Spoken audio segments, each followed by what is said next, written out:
안녕하세요. 오늘도 사연살롱을 찾아주셔서 감사합니다. 저는 33살의 지방에 사는 여성이에요. 사연 채널에 이야기를 보내는 게 좀 어리다고 생각하실지 모르겠지만 저는 완전 사연살롱의 청자랍니다. 그건 아마 제가 딱 30이었을 때 결혼하고 1년 반 만에 이혼했던 것과 무관하지 않을 거예요. 황당한 시댁 식구들 이야기가 나올 때마다 정말 남일 같지 않거든요. 네, 저는 바로 이런 시댁 때문에 이혼을 하게 됐어요. 아주 욕심에 눈이 멀어서 한바탕 난리를 쳤거든요. 어쩜 그렇게 말도 안 되는 주장을 펼치는 건지 지금 생각해도 화가 나려고 해요. 그럼 지금부터 그 이야기를 해볼게요. 저는 1년이 좀 넘는 연애 끝에 결혼을 했어요. 친구들 중 반은 결혼을 했고 반은 하지 않았는데 결혼한 친구들도 안 한 친구들도 너무 서두르지 말고 천천히 생각해보라며 결혼을 말렸지만 그때 저는 남편이 평생을 함께할 인연이라 믿고 결혼을 했죠. 결혼하고 나서 1년 남짓은 별일 없이 잘 보냈어요. 그러다가 친정 부모님이 교통사고로 한꺼번에 돌아가시게 됐어요. 남편이 있음에도 세상에 혼자 됐다는 느낌과 이제 엄마 아빠가 내 옆에 없다는 그 기분은 너무 서럽고 외롭고 고통스러웠어요. 저는 부모님을 보내드리고도 2달 넘게 매일 눈물바람으로 살았어요. 남편은 그런 저를 보다가 나중에는 한숨을 쉬더라고요. 심연주, 너 내가 알던 그 현주 맞아? 슬프고 힘든 건 알겠는데 매일 이렇게 울기만 하면 어떡해? 네가 이러면 주변 사람들도 힘든 거 몰라? 그리고 장인어른하고 장모님은 이러는 거 바라실까? 네가 정신을 차리고 앞날을 생각해야 두 분도 편히 쉬시지. 저는 무남 동녀였기 때문에 제 세상의 전부는 부모님이라고 해도 지나친 말이 아니었어요. 그랬기 때문에 옆에 남편이 있고 그 사람이 제 가족이라는 걸 머리로는 알아도 세상의 전부를 잃어버린 저인데 남편 말처럼 쉽게 정신을 차리게 되지 않더라고요. 세상에서 가장 든든한 저의 백을 잃어버린 거기도 했고요. 희한한 게 결혼하고 1년간 남편과 큰 부딪힘도 없이 잘 살았음에도 남편이 제가 의지할 수 있는 사람이라고 생각하진 않았다는 거예요. 아무튼 남편도 점점 힘들어하는 것 같았고 시댁 눈치도 보이기도 해서 저도 기운을 내려고 애를 썼어요. 그러는 사이 친정 부모님이 남겨주신 집과 땅도 받았고요. 친정 부모님은 아파트하고 두 분이 은퇴 후 가꾸셨던 작은 허브 농장과 그 근처에 3층짜리 작은 건물을 갖고 계셨거든요. 저는 아파트는 세를 주고 농장은 그대로 둔 채 휴일마다 가서 일하시는 분들과 함께 농장과 건물 관리를 하곤 했죠. 그렇게 몇 개월이 지났는데 뜻밖의 소식을 듣게 됐어요. 그 허브 농장이 작은 국도가 지나가는 길 옆에 있었는데 그곳 일대에 새로 큰 도로와 아파트 단지를 만든다더라고요. 그래서 저한테 25억 정도가 생긴다는 거였어요. 남편은 그 이야기를 듣고 눈이 휘둥그레져서 입을 다물 줄을 못하더라고요. 25억? 그게 정말이야? 현주 너한테 25억이 생긴다고? 그렇다네. 나도 이게 꿈인지 생신지 얼떨떨하다. 아니, 가만히 있어봐.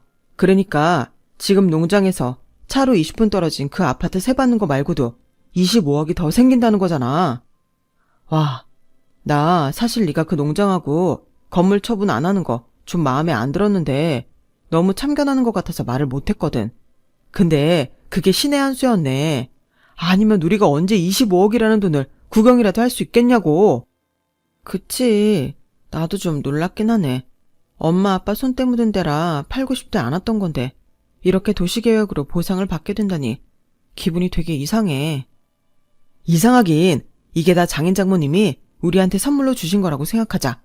네가 그렇게 울기만 하더니 이런 식으로 보상을 받나 보다. 라며 저보다 더 들떠서 좋아하는 남편을 보는데 그게 참 낯설었어요. 저는 아무리 더 큰 돈을 준다고 해도 그게 보상이라고 생각되지 않았거든요. 그럴수록 돌아가신 부모님에 대한 생각이 더 커지기만 했고요. 하지만 남편은 제 기분은 아랑곳 없이 별별 말을 다 하더라고요. 이건 우리한테 온 기회다, 기회. 얼른 사인하고 보상 받자. 이런 기회가 어디 다시 오겠어? 왔을 때 얼른 오케이 해야 돼. 이것만 있으면 우리 신혼집 대출 다 갚고도 얼마가 남는 거냐고. 그렇지. 근데 어째 우리 엄마 아빠 추억이 담긴 곳이 사라진다고 생각하니 마음이 좀 착잡하네. 뭔 소리야. 장인 장모님 집이 그대로 남아있는데. 솔직히 그 허브 농장 노년에 하는 심심풀이였고 얼마 하지도 않았잖아. 너는 괜히 감성적이 될 때가 있더라. 이거 두 분이 우리한테 주신 선물이라니까. 너무 빨리 옆자리를 떠나서 미안하다고 이렇게라도 갚아주시는 거라고. 그러니까 이제 감성에 젖는 건 좀 그만해라. 그때까지만 해도 남편 말에 수긍이 갔어요. 어차피 도시 계획 때문에 받아야 하는 보상금이고 없어질 곳이니 제가 마음을 얼른 털어버리는 게 맞긴 했거든요. 저와 남편은 결혼할 때 양가에서 도움을 받긴 했어도 빚이 있었기 때문에 그 빚을 갚으면 훨씬 편해지는 것도 너무나 당연한 사실이었고요. 지금보다 여유 있고 풍족하게 살면서 이세 계획도 세울 수 있게 됐죠. 물론 부모님이 가꾸던 곳이 사라진다는 착잡함도 있었지만 긍정적인 생각만 하기로 하고 저는 보상금을 받게 됐어요. 그런데 이때부터 시댁의 태도가 달라지더라고요. 먼저 제가 보상금을 받은 그 주말이 되자마자 득달같이 저를 시댁으로 불렀어요. 거기에는 시아주버님도 와 있었어요. 예, 사돈이 남기신 땅이 그렇게 돈이 된다며? 이게 무슨 일이라니? 드디어 우리 집에도 좋은 일이 생기는구나. 그러게 말이야, 엄마. 재수씨 완전 땐 잡았네요. 아니, 그 구석진 동네가 이렇게 될 줄 누가 알았겠어요? 야, 주만이 너 이제 보니 결혼 완전 잘했는데? 뭘 또, 형은 그럼 내가 결혼 잘못했다고 생각했나 봐? 에이, 그게 아니라 좋은 일이니 말을 하는 거지. 라며 저 빼놓고 자기들끼리 신나서 떠드는데 솔직히 제가 끼어들 자리가 없더라고요. 이건 진짜 사돈이 남겨주신 보물이다. 이런 큰 돈을 우리가 언제 또 만져보겠어? 그래서 말인데 너 그 돈 갖고 앞으로 뭐 할 생각이야? 아, 네. 어머니, 저는 아직 생각하고 있는 건 없어요. 일단 저희 아파트 대출받은 건 정리하려고 해요. 그 다음은 차차 생각해보려고요. 그럼 너 우리 경만이한테 좀 주면 되겠구나. 네? 아주버님한테 주라고요? 그 돈을요? 저는 너무 생각지도 못한 말에 어리둥절했어요. 갑자기 아주버님한테 뭘 주라는데 그게 그 돈을 말하는 게 맞는 건지 제 귀를 의심했거든요. 뭘 그리 놀라니? 우리 경만이가 남이야? 이제는 우리가 네 식구잖아. 아, 네. 그런데 무슨 일 때문에 그러시는 건데요? 재수씨, 나 그 사귀던 사람하고 결혼 얘기 오가거든요. 잘만 하면 결혼하게 될 것 같아요. 근데 이 결혼이란 게 돈이 한두 푼 들어가는 거 아니잖아요. 재수씨 결혼할 때도 그랬죠? 그러니까 좀 보태면 좋겠다는 거예요. 그 돈 뒀다 뭐 할 거예요? 지금 당장 쓸 데도 없다면서요. 저는 남편을 흘끔 쳐다봤지만 남편은 멀뚱멀뚱 보기만 하더라고요. 시어머니랑 아주버님이 저희를 시댁으로 부르기 전에 남편하고 다 얘기가 되어 있었나 하는 생각이 들 정도로 태연했어요. 아니나 다를까 시어머니가 그렇게 말하더라고요. 주머니하고도 얘기 다 한 거야. 네가 이렇게 돈 생긴 것도 우리 집 보관이겠니?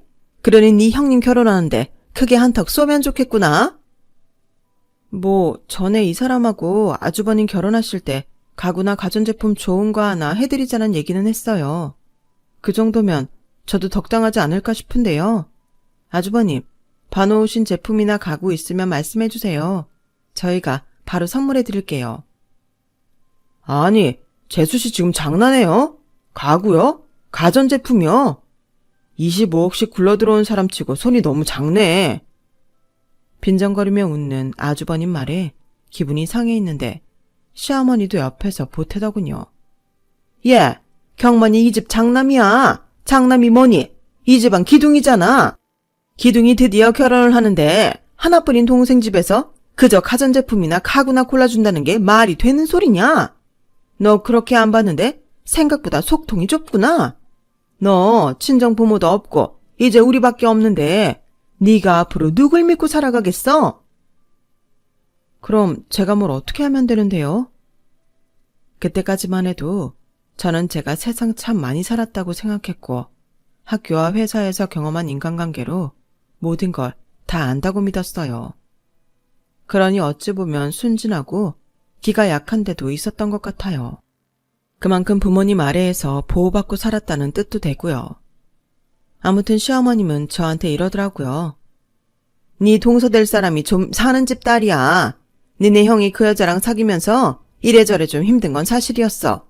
그 집안에서 우리 경만이가 마음에 차지 않았던 거지. 여자도 변호사라고 하고 돈도 잘 버니 그런 것 같아. 뭐 그쪽이 그런 생각하는 것도 이해는 한다.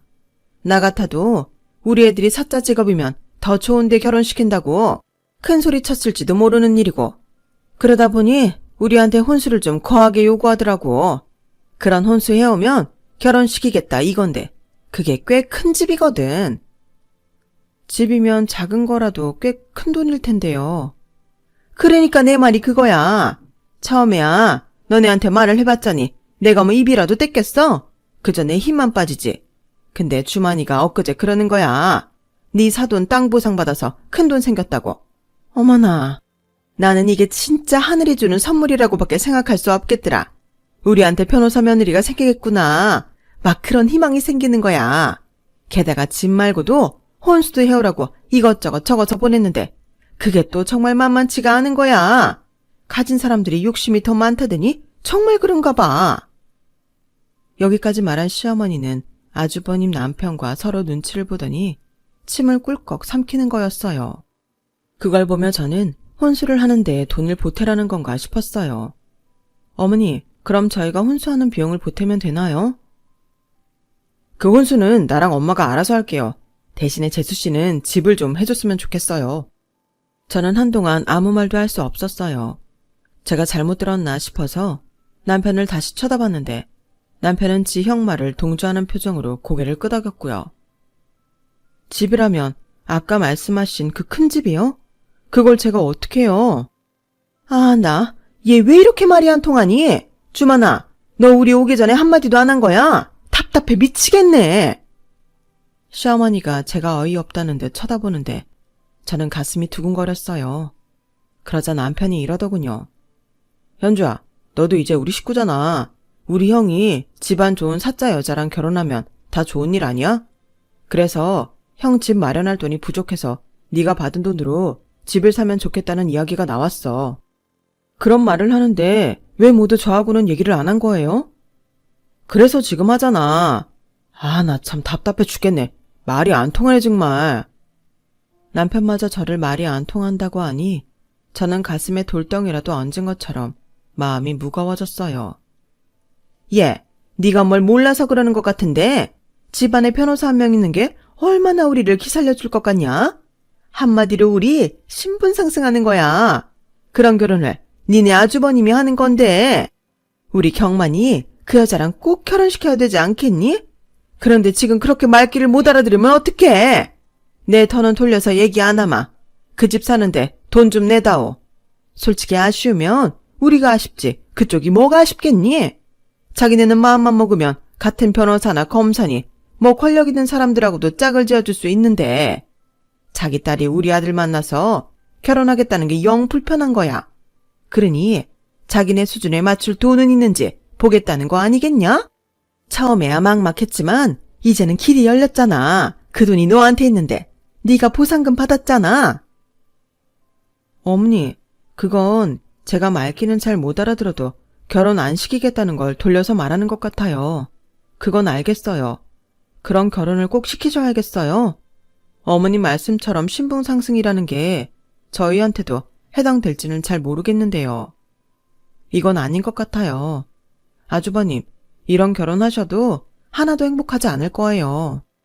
재수씨가 내 결혼에 대해 그런 예상을 하는 건 선 넘은 거죠.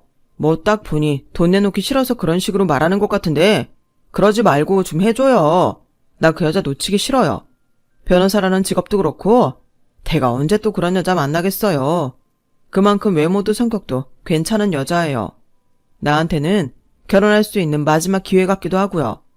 아니, 남편 형이 이렇게까지 얘기하면 좀 못 이기는 척 해줄 수도 있는 거 아니에요? 그러지 말고 좀 도와줘요. 그래, 세아가. 경만이가 이렇게까지 얘기하는데 너도 아랫사람으로서 도리는 해야 되지 않겠어?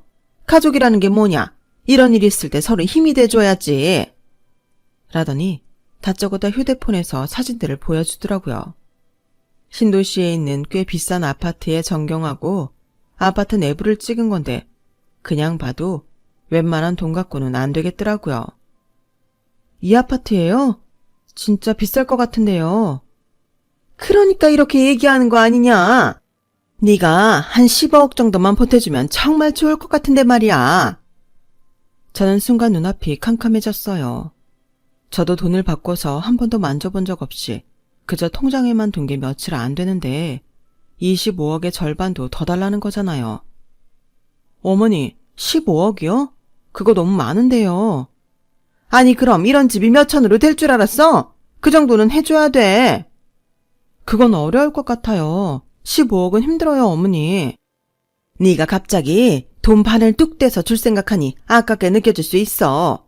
근데 앞으로를 생각해봐. 내가 말했잖니? 우리 신분 상승한다고. 경만이가 아무렴 동생들 그냥 모르는 척 하겠어? 걔가 곧 큰 법무법인으로 옮긴다는데 앞으로 돈을 더 벌면 벌지 줄어들 일은 없는 거야. 그거 우리가 다 같이 누리는 거잖아. 맞아요, 재수씨. 제가 결혼하고 입 싹 씻으면 인간도 아니지. 이번에 도와주면 그거 절대 안 잊고 두고두고 갚을 테니 좀 도와줘요. 그래, 현주야. 우리 형이잖아. 형이 그 여자랑 살면서 우리 생각 안 해주겠어? 그러니 우리가 큰 맘 먹고 해드리자. 15억을 25억의 절반이라고 후려치는 것도 기가 막혔고 당연히 제가 해줘야 된다는 식으로 압박하는 분위기는 더더욱 말이 안 나왔어요. 그런 중에도 아주버님은 계속 집을 해달라고 징징댔고요. 정말 다 큰 성인이 그것도 손윗사람이 아랫사람한테 그렇게 돈 달라고 하는 게 창피하지도 않은지 아주 얼굴에 철판을 깐 것 같았어요. 내 친구들은 다 내가 그 여자랑 결혼하는 줄 아는데 이제 와서 집 때문에 못한다고 해봐요. 내 체면이 뭐가 돼요? 그렇게 되면 재수씨가 책임질 거예요. 얘 세아가 네가 경만이 기살린다 생각하고 해줘라. 누누이 얘기하지만 이제는 우리가 네 식구다. 그래도 안 내키면 어디다 투자한다는 마음으로 해. 우리 경만이 이제야 마음에 맞고 수준에 맞는 여자 만나서 결혼하겠다는데 네가 동생이 돼서 그것도 안 해주면 되겠어? 저는 번갈아가며 쪼아대는 그 사람들을 피해 일단 생각 좀 해보겠다며 먼저 자리에서 일어났어요. 아무려면 제가 아주버님 결혼한다는데 뭐 해주고 싶은 마음이 없겠어요. 그런데 집을 하는데 돈을 대라뇨. 그것도 무려 15억이나요. 그 돈이 작기나 한 돈인가요? 제가 부모님한테서 물려받은 돈의 절반 이상을 자기들이 가져가겠다는 건데 아무리 생각을 해봐도 그건 아니었어요. 아깝기도 했고 그런 식으로 돈을 없애고 싶지도 않았고요. 시어머니와 아주버님은 번갈아 전화에 문자를 해댔어요. 예, 신중히 생각하는 건 좋은데 언제까지 생각만 날 거냐? 어느 정도 시간 끌었다 싶으면 대답 좀 해라. 재수씨한테 문자는 처음 하는 것 같은데 아무튼 좀 도와줘요. 주만인 녀석도 재수씨라면 틀림없이 도와줄 거라고 했는데 좀 부탁 좀 합시다. 네? 남편은 남편대로 옆에서 저를 들들 볶아댔어요. 현주야, 내 형이잖아. 나한테 형이면 당신한테도 뭐 오빠 비슷한 그런 존재 아니겠어? 현준이가 형제없이 커서 좀 자기 중심적인 건 알겠는데 이럴 때는 가족이 서로 돕는 거야. 아니, 여기에 내가 형제 없는 것까지 왜 나와? 내가 그렇게 자기중심적이었으면 왜 나랑 결혼했어? 대체 왜 이렇게 날 생각도 제대로 못하게 다들 돌아가며 쪼아대? 이러니 내가 생각을 정리하려도 할 수가 없잖아. 알았어. 내가 말은 좀 잘못했고 아무튼 빠른 시일 내에 마음 정리하고 형한테 그 돈 주자. 형이 안 됐잖아. 정말 형 마음에 드는 여자인데 형 소원 이뤄줘야지. 내가 자기중심적이라는 말 들은 김에 한마디 할게. 자기 소원은 자기가 이루는 거야. 솔직히 난 아주버님 좀 이해 안 돼. 오빠가 나보다 5살이나 많고 아주버님은 그런 오빠보다도 3살이나 많아. 나보다 8살이나 많다고. 그런데 대체 어떻게 살았길래 자기가 좋아하는 여자랑 결혼하는 걸 온 집안 식구 재산을 다 털어서 하게 만드는지 모르겠어. 그렇게 능력 있는 여자 만나서 거기에 어울리는 결혼을 하고 싶으면 자기가 그만큼의 재력을 쌓든지 했어야 되는 거 아니야? 그걸 왜 다른 가족한테서 받아내려고 하는데? 게다가 윗사람이면 오히려 아랫사람한테 줘야 되는 입장 아닌가? 결혼하고 잘 될 테니 잊지 않고 다 돌려준다고? 그런데 난 왜 아주버님이 더 많은 걸 요구할 것 같은 생각이 들지? 그리고 그 여자 집 보통 아닌 것 같은데 집을 사겠다고 해도 그 결혼 허락할지 정말 의문이야. 분명 다음에 다른 핑계 댈걸? 이게 결혼하지 말라는 말로 알아들어라 하고 막 요구하는 것 같은데 지금도 돈 없는 아주버님이 다음에 또 다른 거 해오라고 하면 그때는 또 어떡하려고? 그런 식으로 결혼 허락 받아서 결국 한다고 쳐. 그 결혼이 과연 괜찮을 것 같아? 그거야 네 생각이고 어떻게 될지는 아무도 모르는 거잖아. 정말 그 집에서는 아파트하고 자기네 원하는 혼수 해오면 이 결혼 잘 성사시켜줄 수도 있어. 어쨌든 형이 너무 원하잖아. 형 그 여자하고 결혼하고 싶어서 얼마나 공들였는지 나도 잘 알아. 형이 그 아파트랑 혼수만 하면 그 집에서도 자기 인정한다고 했대. 형이 그동안 많이 겪어본 사람들이니 현주 네가 상상으로 얘기하는 것보다야 정확하겠지. 그냥 솔직히 그렇게 잘 살고 사자 많은 집안하고 사돈 맺고 싶은 거 아니야? 오빠도 그런 생각 때문에 이러는 거지? 야, 그게 뭐가 나쁘냐? 누구나 할 수만 있으면 그러고 싶은 거 아니야? 너야말로 도와주기 싫어서 이러는 거잖아.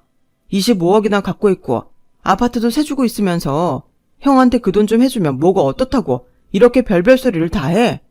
형한테 15억 줘도 우리는 10억이나 남잖아. 넌 그게 적어? 그래서 그 25억을 다 네 손에 쥐고 있어야겠다는 거야? 형도 그냥 받기만 하겠다는 거 아니잖아. 결혼하고 나면 우리한테 해주는 것도 많을 텐데 왜 눈앞의 것만 보고 그렇게 속 좁게 굴어? 얼마 말 맞다나 어디 투자해 놓는다고 생각해. 눈 딱 감고. 하지만 제가 선뜻 대답을 못하자 남편은 짜증을 냈어요. 야, 너 진짜 너무한다. 완전 실망이야. 너 우리 가족이라고 생각 안 하는 거지? 그러니까 이렇게 재고 따지는 거 아니겠어? 그렇게 아깝냐? 진짜 심하다.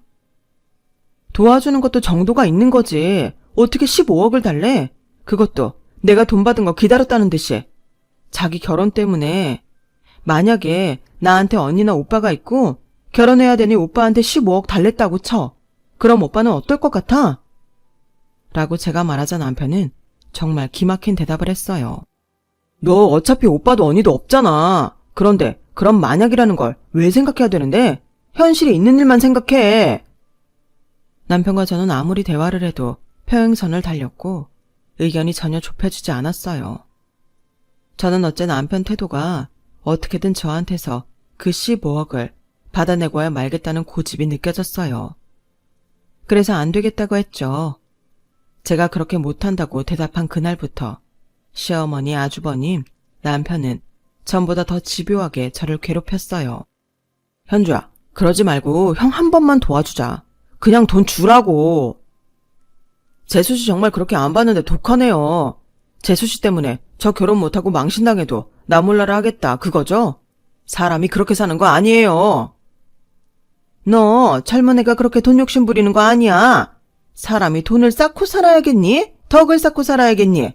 모든 게 다 너 하는 대로 돌아오는 법이야. 더 고집 부리지 말고 얼른 15억 내놔. 정말 협박인지 뭔지 알 수 없는 말들 때문에 저는 머리가 돌아버릴 지경이었고 어디 산에라도 들어가 틀어박혀서 나오고 싶지 않은 심정이었어요. 그런데 저도 아주버님이 결혼하시면 뭐라도 해드리고 싶은 마음이 있었던 건 사실이었어요. 그래서 아주버님에게 전화를 해서 이렇게 말했어요. 아주버님, 제가 많이 생각해봤는데요. 3억 정도면 드릴 수 있을 것 같아요. 나중에 받을 생각 없고요. 그냥 결혼 선물로 드릴게요. 그러자 아주버님은 제가 상상도 못할 말을 하는 거였어요. 진짜 보자 하니까 사람이 보자기로 보이나? 지금 장난해요? 뭐 3억? 이봐요 재수씨. 내가 집은 3억 받자고 나보다 8살이나 어린 대값에서 비굴하게 도와달라 그딴 소리 한 것 같아? 전화 끊어. 너무 기막히고 가슴이 떨리는 게 멈추질 않았어요. 그런데 그날 퇴근하고 집에 왔더니 시어머니가 와서 저를 기다리고 있더라고요. 옆에 있는 남편도 저를 보는 눈매가 곱지 않더라고요. 더는 말 안 할 테니까 15억 내라. 아니, 네가 그게 청 힘들겠으면 난 12억은 받아야겠어. 어차피 주머니 몫이 12억 5천일 거 아니냐? 그러니 5천은 주머니 주고 나머지 12억 그거 빨리 내다오. 네? 이 사람 몫이 12억 5천이라뇨. 누가 그래요? 얘가 정말? 너 우리를 무슨 물로 본 거니? 니네가 부부인데 그럼 모든 게 다 공동이지. 그게 딱 네 거일 것 같아? 우리가 그런 것도 모르는 무식한 사람들로 보여? 그건 잘못 알고 계신 거네요. 제가 상속받은 건 부부 공동명의가 아니에요, 어머니. 저한테만 남겨진 거라고요. 네가 받은 거면 우리 주머니가 받은 거나 진배 없지. 너 참 사람이 탐욕스럽다. 이럴 때 진짜 인성 나온다는 말이 맞네. 저는 그 말에 문득 저를 보고 있는 두 사람을 쳐다봤어요. 남편도 시어머니도 저를 혐오스럽다는 듯 노려보고 있더라고요. 순간 이 사람이 내가 결혼했던 그 남자가 맞나 하는 생각이 들었어요. 돈 앞에서 변하는 건 제가 아니라 남편과 시댁이었어요. 내 생각도 그래. 당신이 받았건 어쨌건 어차피 우리 둘한테 남겨진 거잖아. 내가 장인장모한테 크게 잘못한 것도 없고 내가 내 목 주장하려면 충분히 주장할 수 있는 문제야. 그러니 더는 그렇게 추한 모습 우리한테 보이지 말고 12억 줘. 엄마가 3억이나 덜 받겠다고 하시잖아. 아니, 나 그렇게 못해. 이거 우리 부모님이 나한테 남기신 거야. 그리고 법적으로도 상속재산은 부부 공동재산 아니야. 너 진짜 아무리 이쁘게 봐주려고 해도 그럴 수가 없구나. 남은 가족이라는 우리밖에 없는데 그런 우리한테 이런다고? 너 참 대단한 아이였구나. 내 며느리가 이런 사람인 줄 몰랐어. 네, 뭐 저번부터 자꾸 저를 이기적이고 뭐 본성이 어쩌고 하시는데 그럼 제가 그런 사람인가 보네요. 그런 사람이 3억은 주고 싶겠어요. 더는 그럴 마음 없으니까 이 얘기는 그만하죠. 네가 이렇게 나오겠다는 거지? 그래, 우리 경만이 결혼 못하면 그때 네가 다 책임져라. 어? 꼭 그래야 될 거야. 시어머니는 끝까지 펄펄 뛰다가 돌아갔고 남편은 저를 보며 혀를 차더니 방에 들어오지 않고 거실에서 잠을 청하더라고요. 저는 시댁도 그렇지만 남편의 태도에 더 큰 실망을 했어요. 상처도 많이 받았고요. 그 사람들 말대로 저한테는 이제 가족도 없고 남편이 제 가족인 건데 하나뿐인 가족이 제 편이 아니라는 게 너무 힘들었어요. 물론 더 넓게 보면 시댁도 제 가족이 맞겠지만 가족을 앞세워서 제가 막 받은, 그것도 부모님이 불의의 사고로 돌아가시고 물려받은 땅 앞으로 나온 보상금을 절반 이상이나 달라고 하는 게 가족이 맞나 싶었어요. 저는 그날 남편한테서 마음이 많이 떠난 건 사실이었어요. 그런데 다음날 시어머니는 일하고 있는 저한테 전화해서 이런 말을 하더라고요. 너 우리 주머니랑 이혼해. 난 너같이 이기적인 며느리 필요 없다. 그러니까 깨끗이 이혼하고 12억 5천 받아내야겠다. 그게 너도 좋지 않겠니? 가족을 가족으로 생각하지도 않으면서 굳이 우리 주머니하고 살 필요 없잖아. 진심이세요? 12억 5천을 받으려고 저랑 오빠랑 이혼하라고요? 네가 죽어도 못하겠다면 우리도 법대로 하겠다는 건데 뭔 말이 또 이렇게 길어져? 넌 가만 보면 은근히 혓바닥 길더라. 이제는 별 막말을 다 하는데 진짜 끝장을 볼 생각인 것 같더군요. 그런데 더 웃긴 건 남편 태도였어요. 퇴근하고 온 저를 보자마자 남편은 이러더군요. 엄마가 전화했지? 잘 생각해. 우리나라 아직 이혼녀한테 그렇게 호락호락하지 않아. 내가 꼭 이혼을 하겠다는 건 아니야. 근데 현준 이 태도는 정말 실망스럽게 그지없다. 돈 앞에서 그렇게 가족을 나몰라라 할 수 있는 거야? 그건 내가 할 말이야. 아무리 아주버님 결혼이라고 해도 가족이라며 무조건 12억, 15억 이러면서 내놓으라고 하면 그게 협박하고 뭐가 달라? 그러니까 네가 마음 상하기 싫으면 우리 하자는 대로 해. 좋게 좋게 살 수 있는 건데 네가 지금 일을 키우고 있잖아. 나 이혼 정말 심각하게 생각하고 있으니까 그렇게 알아. 저는 그 순간 그나마 남아있던 정까지 다 떨어졌어요. 저한테 돈이 들어왔다는 걸 안 순간부터 그 돈의 절반을 떼어가려고 혈안이 된 사람들로만 보였어요. 거기에 더해 제가 줄 수 없다고 하니 이혼을 하라니요. 그리고 남편도 이혼을 심각하게 고려해 보겠다고 하고요. 저는 대체 뭘 보고 이런 사람하고 결혼했나 싶더라고요. 정말 제가 사람의 깊은 속을 못 보고 허상을 끼고 산 것 같아서 너무 후회스러웠어요. 다음날 아침에는 출근길에 아주버님까지 찾아와서 저를 마구 압박했어요. 재수씨가 순순히 시비 오고 전 안 내놓으면 갈라서게 만들 거예요. 우리가 거짓말하는 것 같아요? 절대 아니에요. 나 그 돈 없어서 내 인생 망치지 않을 거예요. 내가 이런 여자 만나기를 얼마나 기다렸는데 내 기다린 세월이 아까워서라도 그렇게는 못해요. 얼마나 사람 앞길을 막으며 집요하게 소리를 지르는지 경비원 아저씨가 다 와서 이러지 말라고 아주버님을 떼놓을 정도였어요. 저는 그날 회사에 전화를 해서 하루 휴가를 낸 후에 변호사 사무실을 찾아가서 차분히 제 사정을 얘기했어요. 변호사는 이 건은 소송으로 가도 제가 충분히 이길 거라고 하더라고요. 변호사들이 원래 승률에 대해 그렇게 쉽게 얘기 안 한다는데 충분히 이긴다고 하는 걸 보면 제 승소가 확실한 것 같았어요. 저는 이혼 소장을 접수했고 그날 남편이 집에 오자마자 서류를 내밀었어요. 그걸 본 남편은 얼굴이 하얗게 질리더라고요. 뭐야, 이혼 서류라니 이걸 왜 네가 줘? 이혼하자며. 그래 하자고. 한다고. 근데 나랑 이혼해도 우리 부모님 땅 보상금 그거 밥 못 받아. 그리고 나한테 그동안 했던 거 정신적 피해 보상까지 해줘야 돼. 야, 심현주, 너 진짜 이럴래? 너 이거밖에 안 돼? 이혼을 심각하게 생각하겠다고 한 건 너잖아요, 김주만 씨.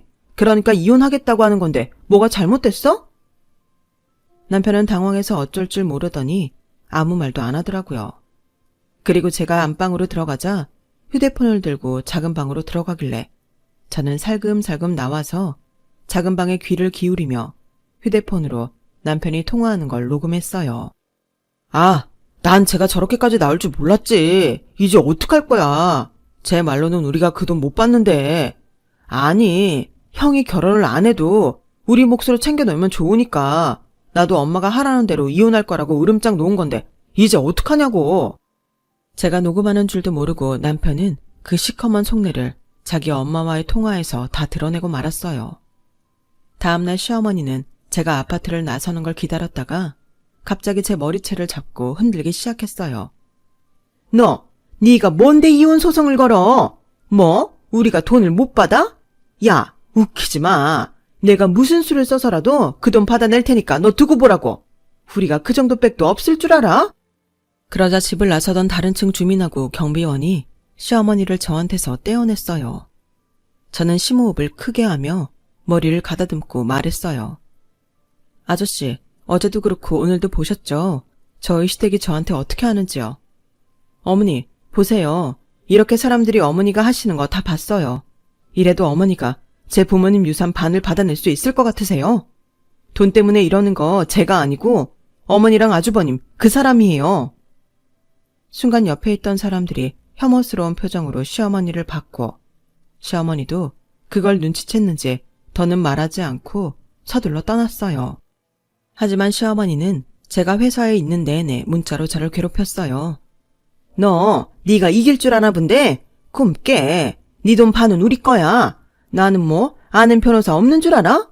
지금이라도 잘못했다고 싹싹 빌면 용서할 수는 있지만 끝까지 갈 생각이면 각오해. 이런 식의 문자를 계속 보냈고 저는 그걸 다 모아서 변호사에게 전송했어요.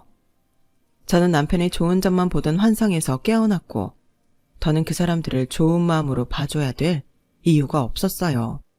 남편도 끝까지 저한테 이혼녀는 대접 못 받는다며 잘 생각해보라고 큰 소리만 쳤지 미안하다는 말도 자기가 심했다는 말도 하지 않더라고요. 결국 저의 이혼은 소송으로 가게 됐고 시댁에서는 자기네가 보상금의 절반을 받아야 된다고 우겼지만 시간이 갈수록 그게 될 리가 없다는 것만 분명해졌죠. 거기에 그동안 세 사람이 저를 괴롭혔던 거나 출근길에 아주버님과 시어머니가 찾아와서 폭언과 폭행까지 한 거에 경비원 아저씨가 증언을 해줘서 시댁은 그야말로 사면초가에 빠졌어요. 그제서야 남편은 마음이 급해져서는 마지막 법정이 열린 날 제 손을 붙잡고 사정을 하더라고요. 현주야, 저기 내가 그동안 잘 생각해 봤는데 내가 좀 잘못한 것 같아. 아니, 잘못 생각해서. 사실은 나 이거 다 엄마랑 형이 시켜서 한 거였어. 이렇게 세게 나가기만 하면 현주 네가 돈 줄 거라고. 그러면 우리도 팔자 펴는 거라고. 그래서 나도 할 수 없이 한 거라고. 야, 김주만. 나이살이나 처먹어서 그런 걸 엄마랑 형이 시킨다고 해? 너 처음부터 내가 무남 동료에 부모가 남겨줄 거 있는 거 보고 결혼한 거잖아. 네 형이 잘난 여자한테 목매는 거 보고 이번 소송 준비하면서 변호사가 다 알아봤거든? 너 나랑 결혼할 때 양다리 걸치고 있다가 막판에 딴 여자 차버렸다더라? 그래놓고 이제 와서 어디서 약을 팔아. 정말 못돼 먹은 유전자네? 그래, 내가 좀 그런 마음 있긴 했어. 그래도 이혼할 생각은 아니었어. 형이 좋은 여자 만나면 우리한테도 콩고물 떨어질 것 같아서 그래서 좀 밀어붙였던 거지. 이런 결과를 원한 거 아니야. 아니, 넌 지금이라도 판사가 네가 보상금 절반 받을 가능성 있다고 하면 바로 내 손 뿌리치고 날 모욕했을걸? 뭐랬더라? 이혼녀가 살기 힘들다고? 안 받아준다고? 난 너 가는 데마다 쫓아가서 그 동네 커뮤니티에 가서 네가 어떤 인간인지 낱낱이 올릴 거야. 내가 못할 것 같아? 어디 두고 봐. 제발 화 좀 풀어. 내가 잘못했어. 나 사실 진짜 너 아니면 먹고 살기 힘들어. 현주야, 응? 야, 넌 끝까지 진짜 비겁하고 개선적이구나. 저는 남편의 손을 뿌리치고 돌아섰어요. 그러자 남편은 소리내서 울며 주저앉더라고요. 현주야, 내가 잘못했어. 돌아와. 어? 야, 김주만, 네가 나 같으면 돌아가겠니? 생각이란 걸 해봐. 저는 그렇게 마지막으로 차갑게 한마디를 내뱉었고 결국 이혼 소송을 저의 승소로 끝을 맺었어요. 시어머니와 아주버님은 말도 안 된다며 펄펄 뛰었지만 자기들이 억지를 쓴다고 그게 뒤바뀌지는 않죠. 그 사실을 모르는 건 두 사람밖에 없는 것 같았어요. 판결이 나오는 날 시어머니는 또 저를 붙잡고 난리를 쳤거든요. 그때 남편이 뒤에서 자기 엄마를 떼어내더니 막 밀치더군요. 이게 다 엄마 때문이야. 형 때문이고. 난 잘 먹고 잘 살 수 있었는데 두 사람이 다 망쳤다고. 이게 뭐야. 그 돈 안 주면 안 주는 대로 같이 살다 보면 살살 구슬려서 우리 돈 될 수도 있었는데. 그 기막힌 모습을 끝으로 저는 두 번 다시 남편도 시댁 식구들도 보지 않았어요. 결국 남편은 제 돈을 보고 저와 결혼했다는 것만 확실해졌기에 저는 좀 많이 씁쓸하고 허탈했어요. 듣자니 아주버님은 결국 그 여자와 결혼 못했다고 하더라고요. 저의 이혼 소송 전말을 그 집에서 전부 알게 됐나 보더라고요. 하긴 그 여자가 변호사니까 건너 알 수 있겠다 싶었어요. 정상적인 집안이라면 저런 막장 같은 사람들하고 차돈 맺지 않으려는 게 당연한 거겠죠. 아무튼 저는 그렇게 짧은 결혼 생활을 끝냈고 그때의 상처들도 조금씩 아물어가고 있답니다. 하마터면 속이 시커먼 사람들한테 부모님이 물려주신 걸 절반이나 빼앗길 뻔했다는 걸 생각하면 지금도 아찔해요. 저는 위자료에 정신적 피해 보상까지 받았고 남편은 그 일로 크게 타격을 입고 여전히 허덕이며 살고 있다고 하네요. 저는 지금 부모님이 사시던 아파트에 들어와서 살고 있어요. 여기 있으니 부모님이 살아계시던 때도 생각나고 흔적을 느낄 수 있어서 마음이 많이 안정되는 것 같아요. 제 이야기는 여기까지예요. 지금까지 제 이야기 들어주신 분들 다들 건강하시고 행복하세요. 감사합니다. 여러분, 사연 댓글에 응원과 현명한 조언 부탁드려요. 좋아요와 구독은 저에게 큰 힘이 됩니다. 오늘도 좋은 일 가득하세요.